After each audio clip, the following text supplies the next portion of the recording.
Thank you for joining us for Miles Mediation and Arbitrations program on residential multifamily construction disputes. I'm Marcie Dickson. I'm the Chief Marketing and Business Development Officer here at Miles. For those of you who are unfamiliar with our organization, we're a full-service ADR provider with a multi-state panel of mediators, arbitrators, special masters, and corporate conflict resolution specialists who help resolve and manage business and legal disputes in Georgia and throughout the country. I'd like to introduce our moderators for today's program, Jennifer Grippa and David Matthews. Jennifer Grippa is a mediator and arbitrator with Miles. She's practiced construction law for over 20 years, and prior to joining Miles, she was the practice leader for Miller & Martin's construction practice group, where she represented owners, developers, contractors, and subcontractors in construction disputes in commercial, industrial, residential, and multifamily construction projects.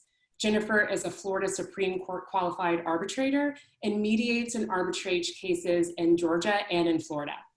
David Matthews is a mediator and arbitrator with Miles as well, and he's a partner with Weinberg Wheeler in Atlanta, which is a national litigation firm.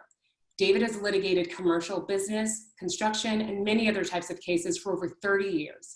David has represented owners, contractors, subcontractors, and designers in many states, as well as owners and contractors in residential cases. As a commercial litigator, David has a diverse practice and handles a broad range of disputes, including contract disputes, fee and commission claims, property disputes, construction, surety defense, shareholder and partnership disputes, and real estate litigation. Thanks again for tuning in. Now I'll hand it over to Jennifer and David to introduce the panel. Good afternoon, everyone. We're privileged to be hosting this esteemed panel of construction experts today. On our panel, we have Frank Brown. Frank is an attorney and partner with Weissman Law.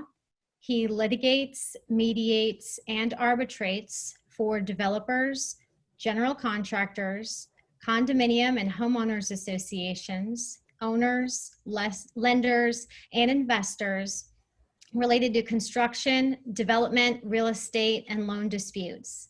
Frank has served as general counsel to the Greater Atlanta Home Builders Association for over 25 years. He has also drafted the Home Builders Association's contracts and legal documents. Frank has served as a AAA arbitrator and is a frequent writer and speaker on construction and real estate matters. Frank is a graduate of Rhodes College and Emory University School of Law. With us today also is Jerry Warshaw and Eddie Levin. Jerry is the founder and president of Warshaw Properties. That's an Atlanta-based real estate development and management firm specializing in the apartment industry. His primary focus has been on planning, development, ownership, and management of multi-community families. Jerry has owned and operated approximately 50 multifamily complexes. He served as the chairman of the National Apartment Association, chairman of the Georgia Real Estate Commission, president of the Georgia Apartment Association, and president of the Greater Atlanta Chapter for the Institute of Real Estate Management. It's quite a list of honors. Also in 2012, Jerry was named to the National Apartment Association's Hall of Fame, and that's the highest honor which can be bestowed upon an apartment professional. Eddie's also with us today, and Eddie is the president of Design Construction by Craftmaster. Eddie started out in the industry as a land developer 45 years ago, and he became a builder and has been a home builder since the late 1970s. He's developed 24 subdivisions in Atlanta and has probably built more single-family residential homes in Sandy Springs than any other builder. Eddie does have a great deal of commercial building experience, but he specializes in high-end remodeling and home construction, and he's done that for over 40 years. He's frequently regarded as a conscientious home builder, and he has the unusual distinction of having his work being held in high regard by the government inspectors and inspectors around town. And if anyone builds, they know how difficult that is to achieve. Both Eddie and Jerry have the unfortunate distinction of being Georgia Tech fans, but they are very well qualified in their industry. We're thrilled to have them with us today. Just a few housekeeping matters. If you are using a computer, you can click gallery view at the top right of your screen to see all of your speakers. If you are joining us by phone today, you can swipe right or left to see the participants. Feel free to ask questions during this webinar. There is a Q&A feature at the bottom of your screen. We will be monitoring those and we'll try to get those questions answered for you during the discussion. We've done formal introductions, but I'd like to start by asking each of the panelists to share with the audience a short 1-minute synopsis of what you do in your own words. We'll start with you, Jerry. Well, thank you. It's a pleasure to be here. David covered it all, and I appreciate that. I basically have been involved in apartment building and management and ownership for a long time. And unfortunately, I've been involved also because we're in construction, in litigation and mediation. And so I think that's a great topic that you guys are covering. And I'm a fan of Miles and David's law firm. Okay, thank you. Also, I guess we forgot to mention that you were a Henry Grady High School graduate. That's right. How'd you know that? That goes back a ways. We've already got some audience participation letting us know about that. Okay. I can imagine the questions that are going to be asked next, Jerry. Eddie, what about you? Well, my claim to fame is that I built Jerry's house. So, okay. A couple of them. Look, I mean, I've been building houses, I guess y'all said 40 plus years, high end. I regard myself as a very good builder. I've taken somebody to arbitration 3 times, won all 3 times. Mediation probably would have worked better to begin with. I think it'd be, a good topic where you mediate before you'd arbitrate and settle things. But over building for the last 40-something years, I've taken 3 people that decided they didn't want to pay me, and I won all 3 times. But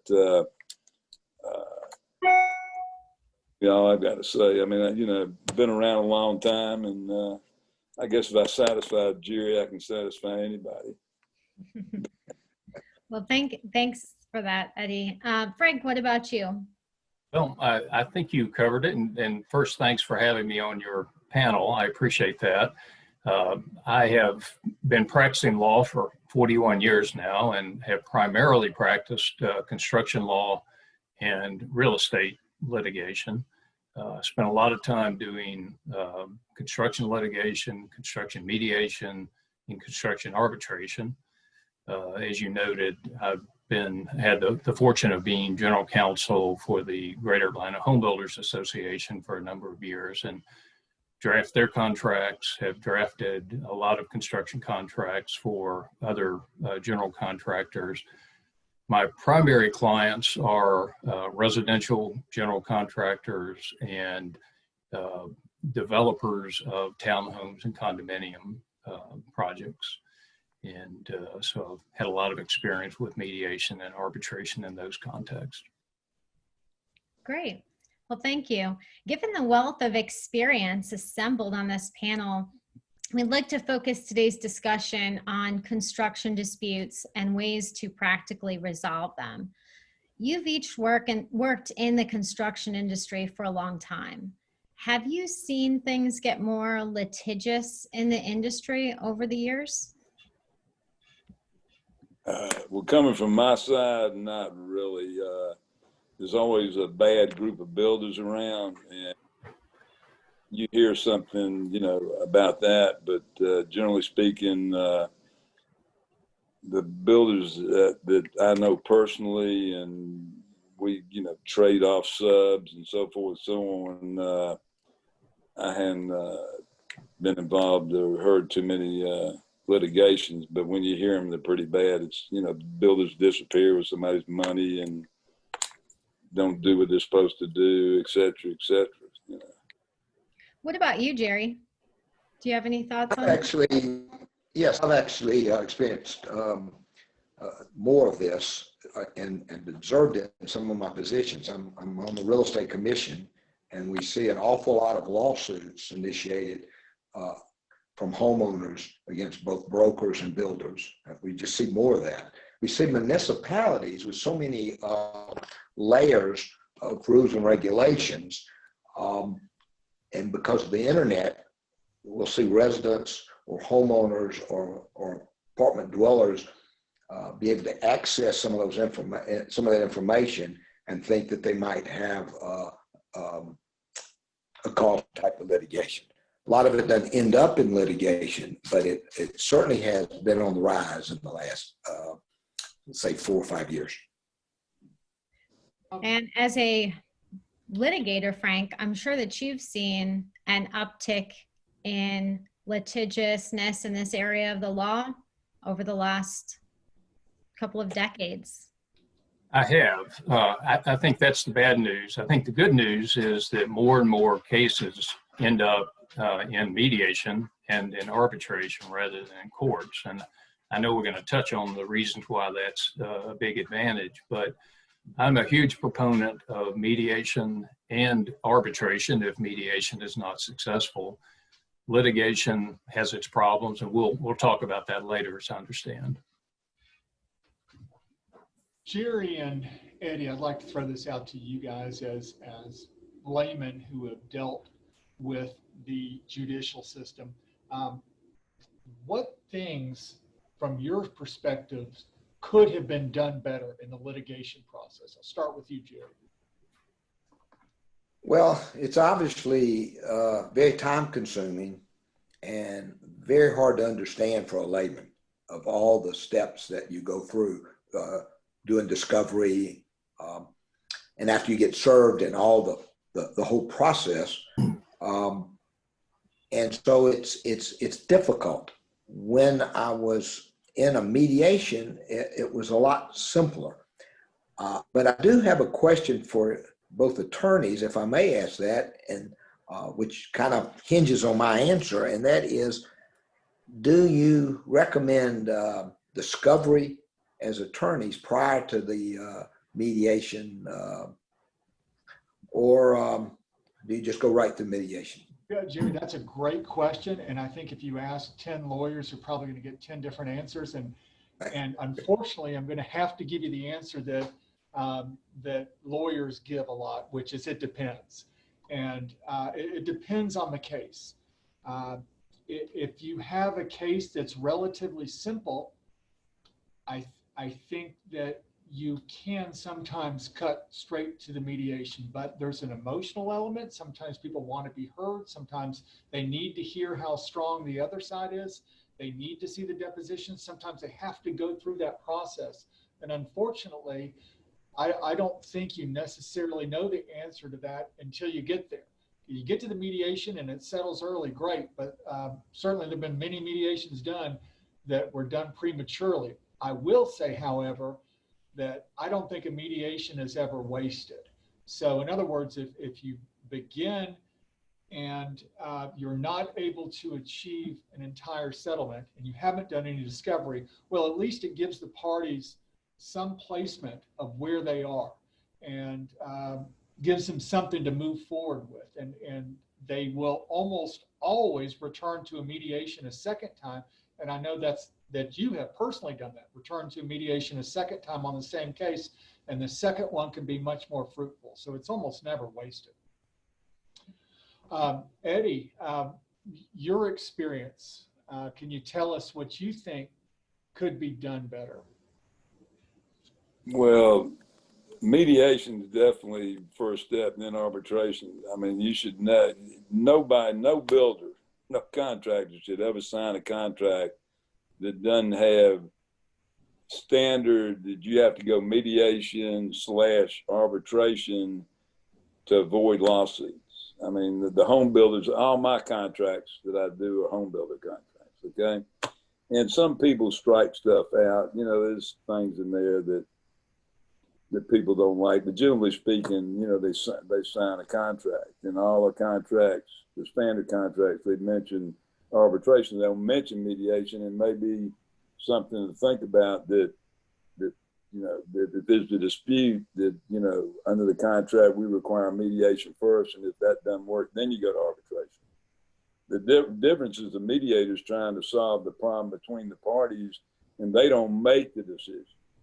Okay, they're basically explaining, you know, I'm going on the builder's side. Okay, so the builder's right, the homeowner doesn't understand what they're looking at. There's, you know, they go in, one of the cases I had, they go in with a high-powered 5,000-watt light and start shining it on a wall and think it's supposed to, you know, look like, you know, like a museum, you know, and you get some people like that that are just unreasonable. That happened to me once.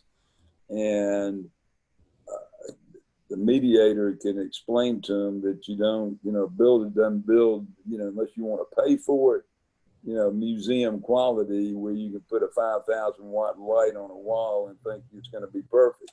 I'm giving you kind of an example. Then if it doesn't work, then you go to the arbitrator, and the arbitrator is typically probably more astute to the, you know, the pluses and minuses and what is accepted and not accepted in the industry based on the contract, based on the price of the house, et cetera. And then they're going to make the final decision. But I think when this came up, you know, it makes more sense to go to mediation first. And at least if that doesn't work, then when you go to arbitration, at least the homeowner has some better understanding what they're up against, and this arbitrator is not having to school somebody from kindergarten to first, you know, the first base, and they know what, you know, what the, you know, their complaint. I'm going on the builder side right now is not justifiable. Okay? And I think that's the difference and how residential construction disputes differ from commercial construction disputes. And you have to look at the sophistication of the parties. In my experience, what I see on the residential side, you might have a homeowner that's building their first home, their first custom home, their dream home, using their life savings, you know, doing something that's very important to them on this unique project that they've never done before. And so sometimes that tends to create more emotion and challenges to resolving these disputes. Frank, I know you've done a lot of this in your legal career. Can you talk about that? Well, it's certainly true that unlike a commercial contractor or a developer or even a subcontractor, homeowners are often involved in home construction for a limited time. It may be the first time they've constructed a home, it may be the second time, but it's not something they do on a daily basis. And as you say, their homes are often referred to by them as their dream home. And so there are very high expectations and very high desires, and sometimes those conflict with reality, not necessarily poor construction, but just ordinary construction does not always meet those expectations. So it's a challenge. And I think as someone who represents contractors generally, you try to respect that, but you try to elicit the help of the mediator in allowing the homeowner to see the other side of things, and that homes involve, you know, thousands of parts and numerous participants, and things will happen sometimes, and so it is a problem. You know, Jennifer, it dawns on me after listening to those three answers. Also, even in commercial or with sophisticated people, you're doing a lot of discovery. You know, you have to go to a lot of work, look up stuff, so it's aggravating. There's some grandstanding. And there's still emotions. And this process helps take some emotions out, whether it's a homeowner, first-time homeowner looking at their dream home where there's a lot of emotion, but also in the commercial field, I have seen that emotions can get involved fairly quickly. And so some neutral party seems to tamp that down a bunch. Jerry, tell us a little more about sitting here today with your mediation experience being in your rearview mirror, hopefully for good, but having participated in more than one mediation, can you tell us what your overall impression is of the process? You know, the bottom line is I had a great result, and I've done it a bunch of times. But to be honest, I was very skeptical when I first went through. I did not understand the whole process. And in one of the particular arbitrations I was doing, there was, a mediation, but the lawsuit was involved some pretty tough issues, and there was a lot of money involved, and the people are not exactly friendly with each other. And we had done a lot of discovery. So when I was called, and it turned out it was at Miles, and we met there, I did not know what to expect. And as the mediator went back and forth, it was such a wonderful experience because when we first met, there was a lot of heat and even some bad words. When we met in the hall, it was not a fun place to meet or to run into somebody from the other side. But after several hours, I noticed that we were getting things done. And we ended up, in this particular case, with a really great solution. Now, David, we had another one that we didn't end up with the solution, but the mediators and attorneys did not stop. We went on with discovery, but there were some other meetings, and we ended up with a really good solution. I thought having somebody, and one of the things that were posed to me before this was, do you need an expert to do that? And one of the answers was no, but I will tell you the experts that helped us really brought a lot to the table. They understood litigation, they understood plaintiff and defense, they understood the issues, and they understood kind of the subject matter that was at hand. And that really helped us, I believe. Thank you, Jerry. Eddie, you said that your experiences has been with arbitration. Can you tell us how important confidentiality is to the arbitration process, if at all? What are your thoughts on that? Good question.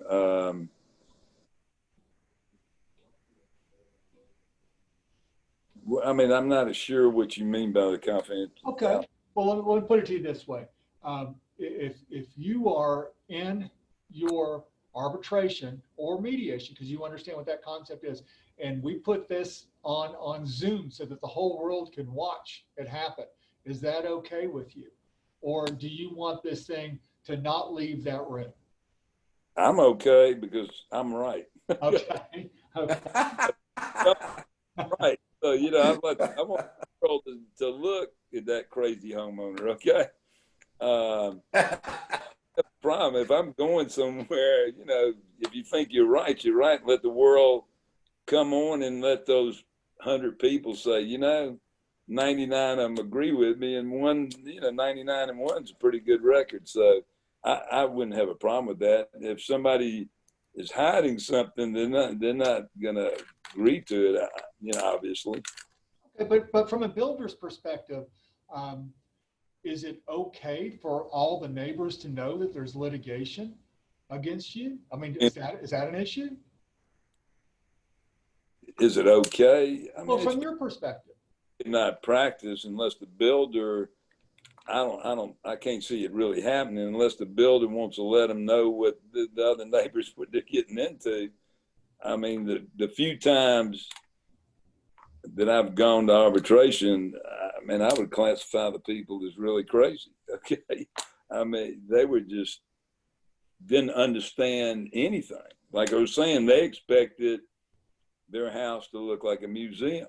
And I've built hundreds of homes, and it's happened 3 times. And you know, occasionally you get, you know, people like this, you know.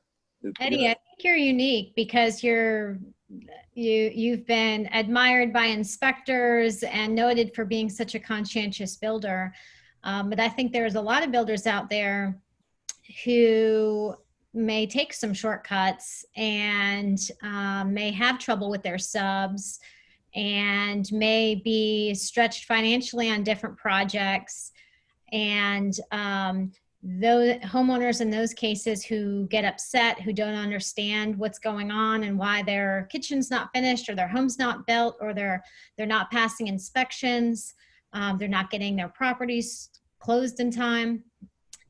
All of those unhappy homeowners are the ones that are going after their builders, and they are all over Nextdoor, social media, bashing their builders and not making recommendations. So for those builders who need those that work and those recommendations, and that reputation's important, I think it's a different issue for them, and it is important. There's no doubt about it. I mean, I can name a half a dozen builders that build high-end homes, and what you can't see, you don't want to see. In other words, there's a code that you have to build by. Well, you got to, if you're building tract homes and they're $200,000 or $300,000, you got to build a bare minimum code. You can't, you know, that's not me, okay? But these tract builders that are around that build 1,000 homes a year in their price range, they're absolutely building bare minimum structure. Okay, trim is trim, okay, but it's the foundation and the structure of the house that makes the house, really.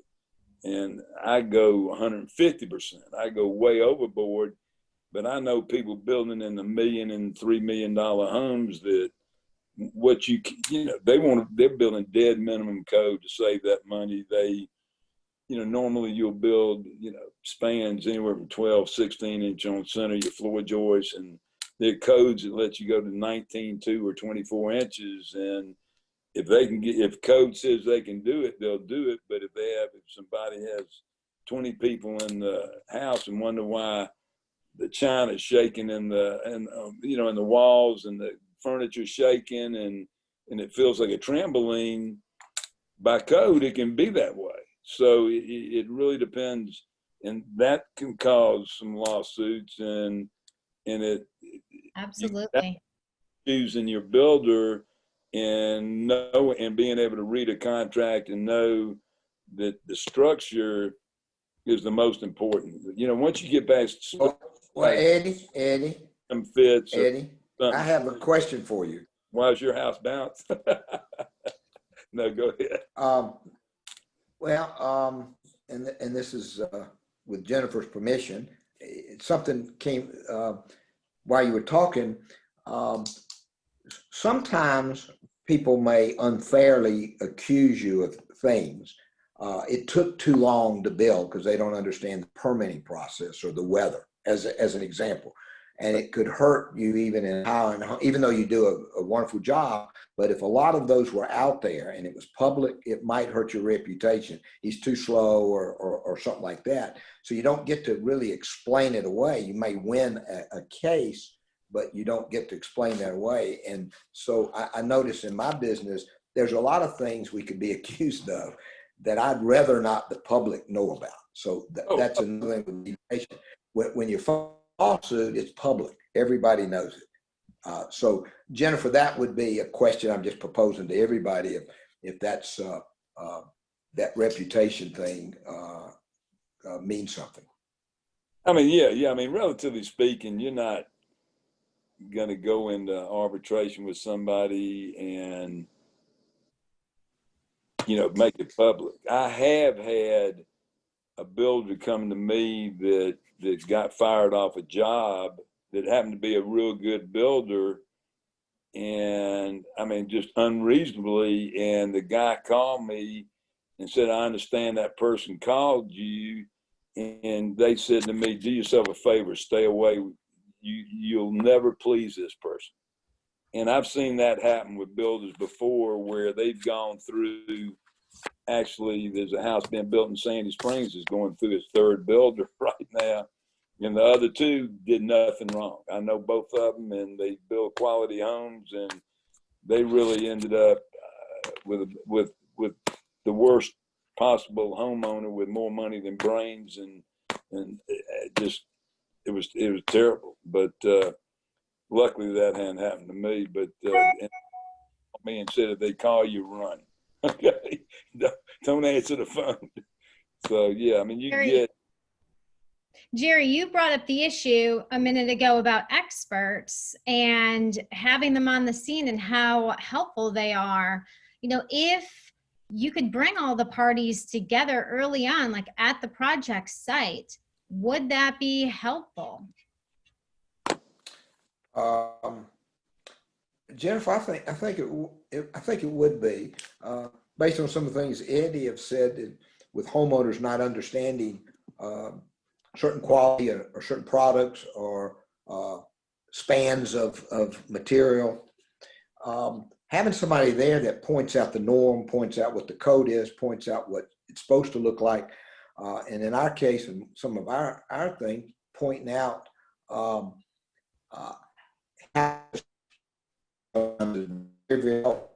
people that have that knowledge, it's always helped us.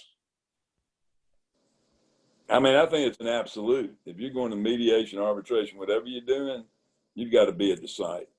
I mean, to sit there and have photographs, videos, whatever, it's not like being there. I mean, the only way you can really do a mediation or arbitration is got to be at the site of the complaint. I mean, to me, that's absolute. Otherwise, you're wasting your time. Why do you say that? Why are you wasting your time? Because, I mean, like I'm saying, if you're dealing on my end with home building, and I gave you an example that a guy shined a 5,000 foot white light on a wall and thought it was supposed to look like a museum. You can't, do that. You could take a video of it. It's not going to mean the same thing as being standing there looking at it in normal daylight or normal lights at night.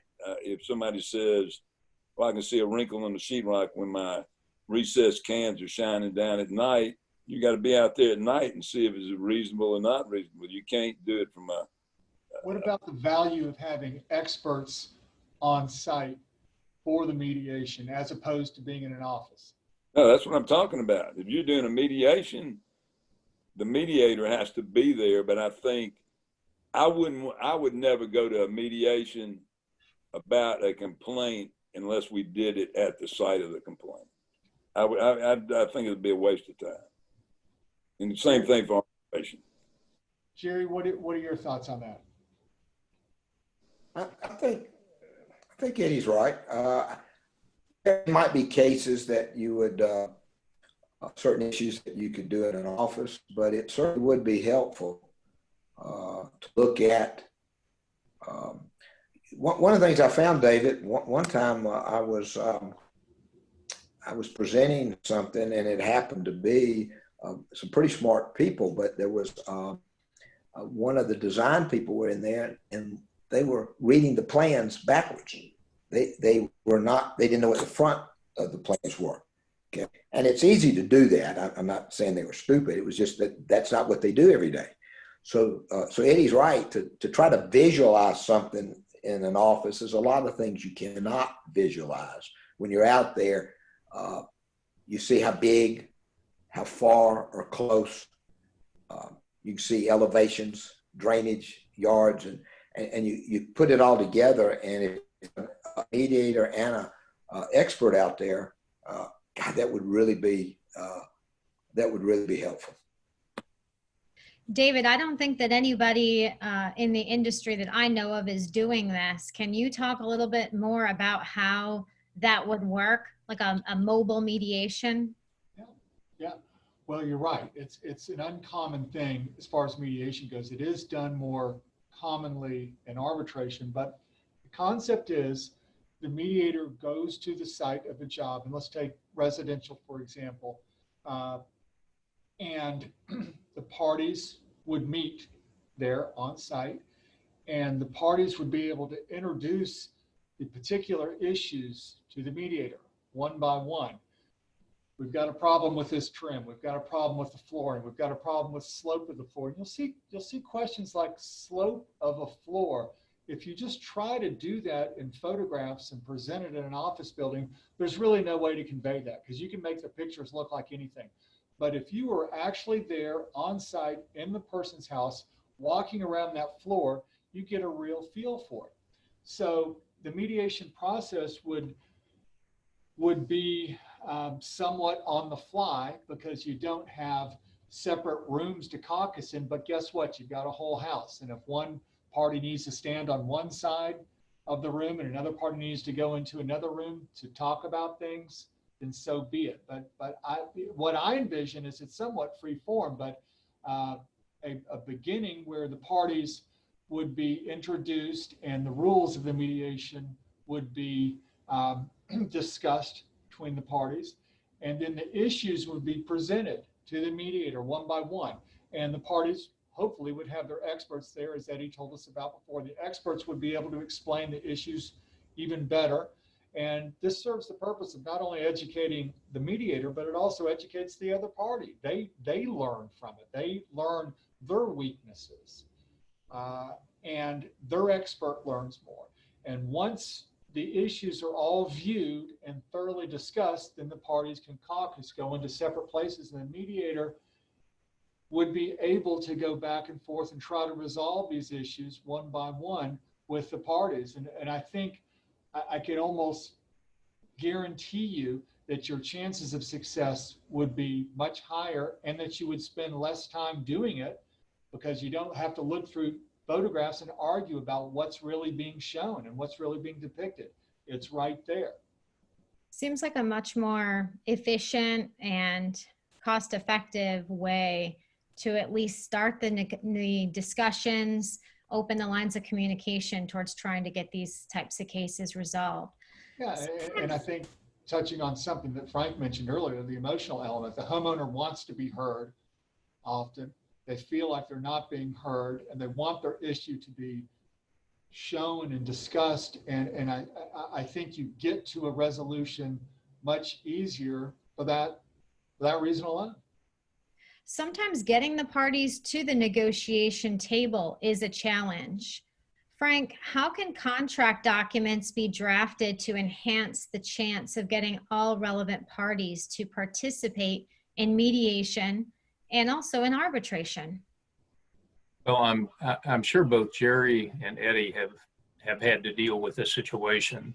Sometimes there's a contract, sometimes there's an arbitration provision, let's say in a contract that Eddie has with a homeowner. And let's say the homeowner asserts a claim that there's some issue at the home. And that issue was caused not by Eddie or Eddie's company, but by a subcontractor. Well, the homeowner, if there's an arbitration provision, can arbitrate against Eddie's company, or if there's a mediation provision, they can mediate against Eddie's company or with Eddie's company.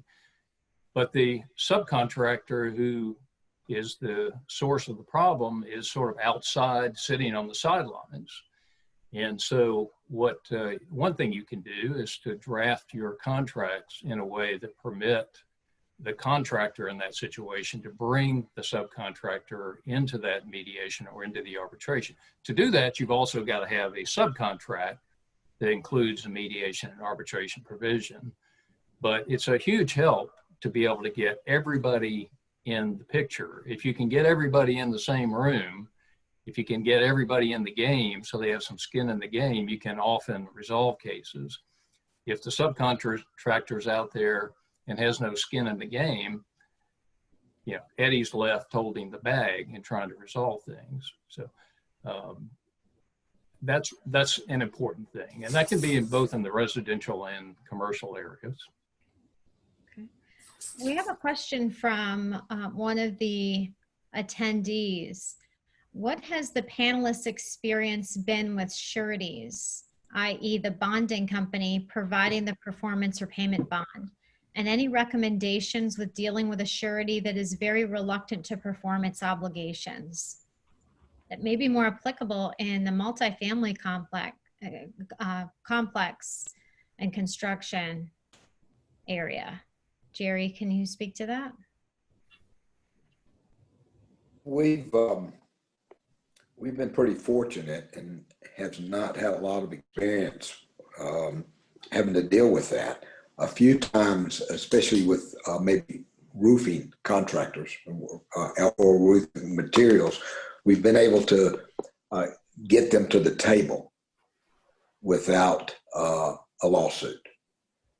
The only time I had a big problem was, I won't go through the product, but it was a specialized product that had that caused us an awful lot of problem because glue, the smell of glue, formaldehyde glue, came out after we put the carpet down and whatnot. So we had to really tear a whole bunch of stuff out, and that ended up actually in a lawsuit. But you're right. The problem was,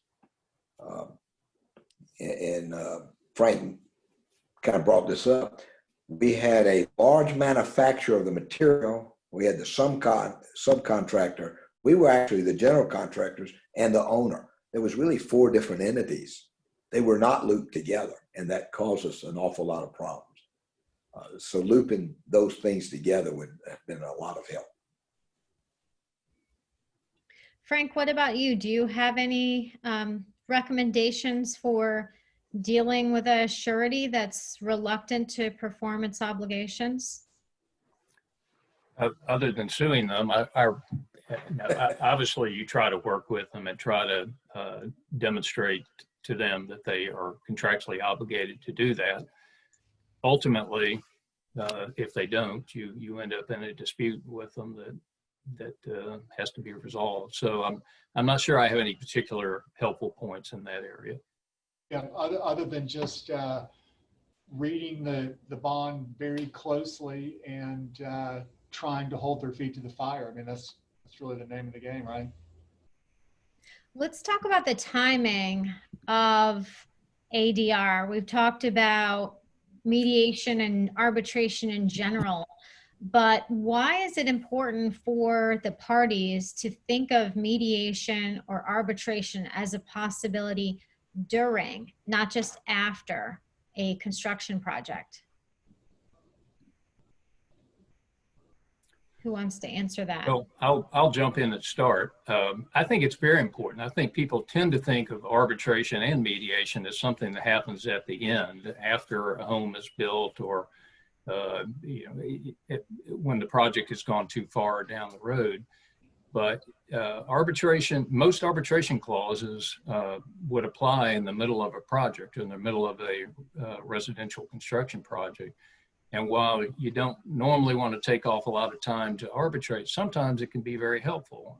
I just finished a arbitration, sounds a little bit like the case Eddie mentioned, where the homeowner was on its 3rd builder, and my builder was the 1st builder. And that relationship with the 1st builder and the homeowner probably could have been saved had the homeowner gone to arbitration or gone to mediation, instead of just terminating the contract, which it did with my client and did with the second builder. And literally the homeowners are now 4.5 years into the project and they haven't completed the home. It almost certainly could have been completed and properly done had they been willing to arbitrate or mediate instead of terminate the contract.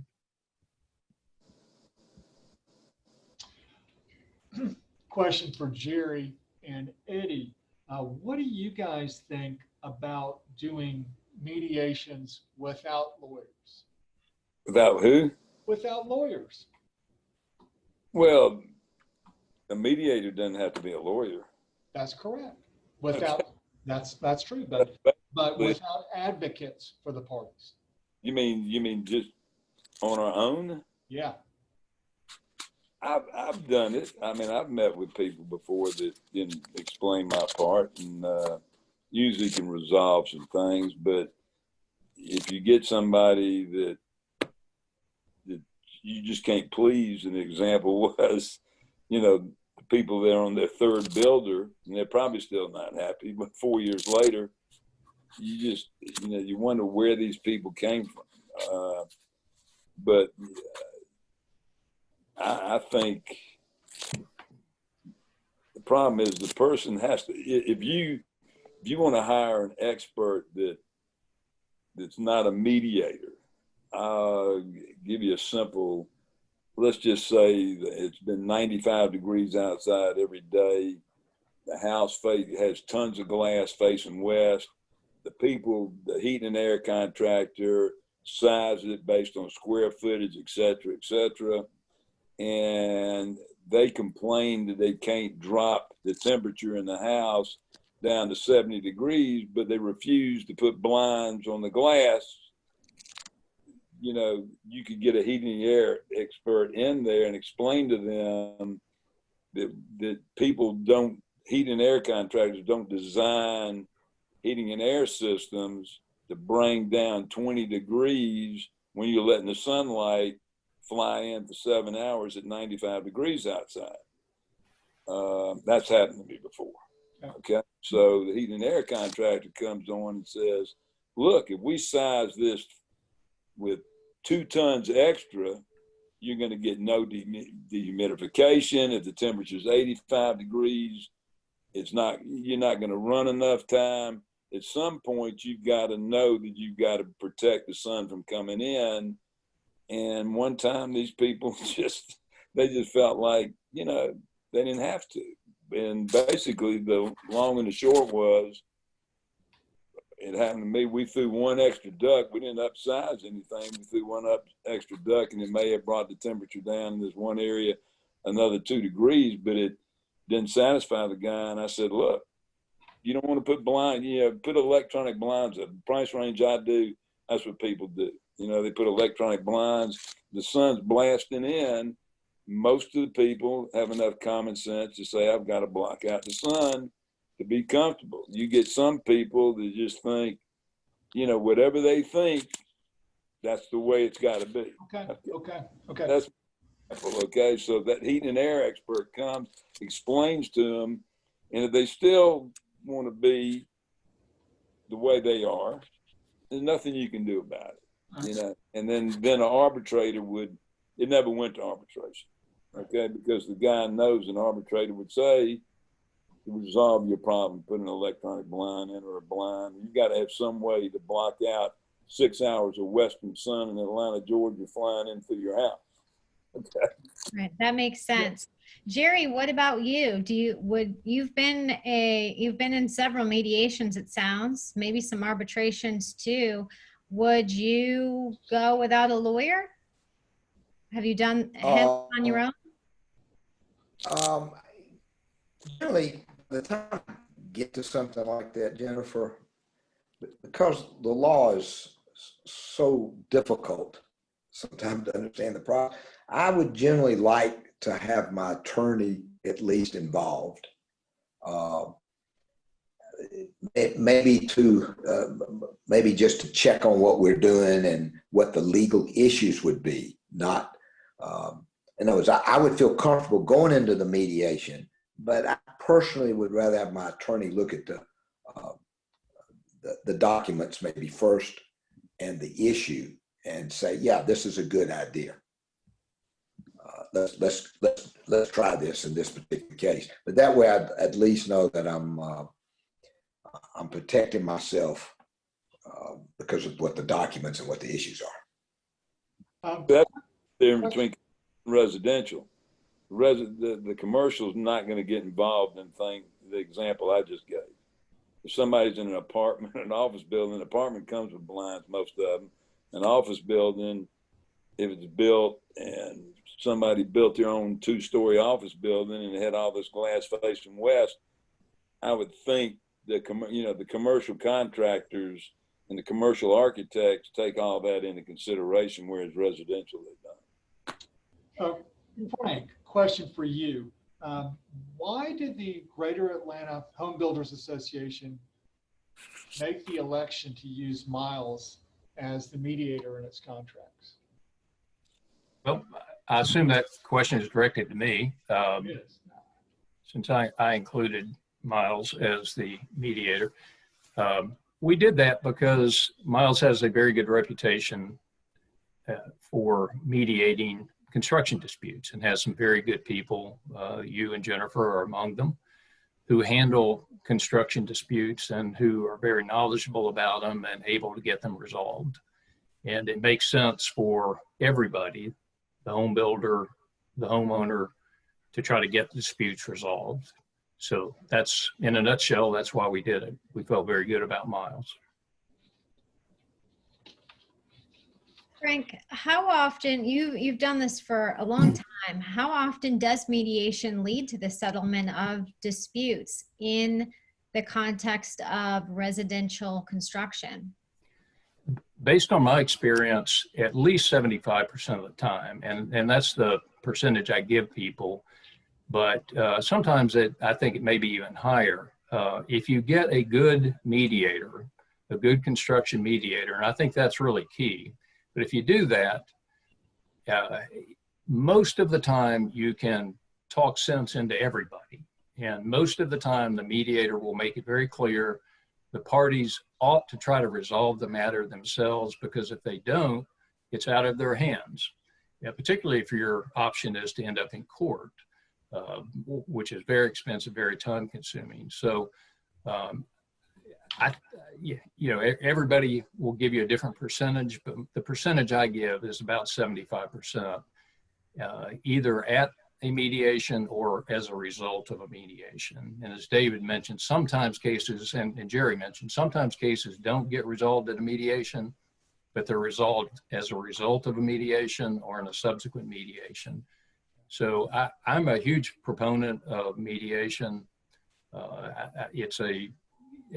To someone who's never participated, it sounds like a strange process, but once you've seen it in action, Jerry talked about this, you start appreciating, and I apologize, my basset hound is barking here. I hope he'll stop, but in any event, once you've, he's 15 years old and he can only stay inside so long. But anyway, once you've seen that process work, you'll be a fan of it as well. Yeah. Frank, could you tell us a little more about the evolution of mediation, just from the beginning of your career to now?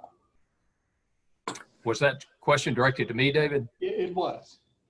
Well, there certainly are many more mediators. It certainly has become much more popular.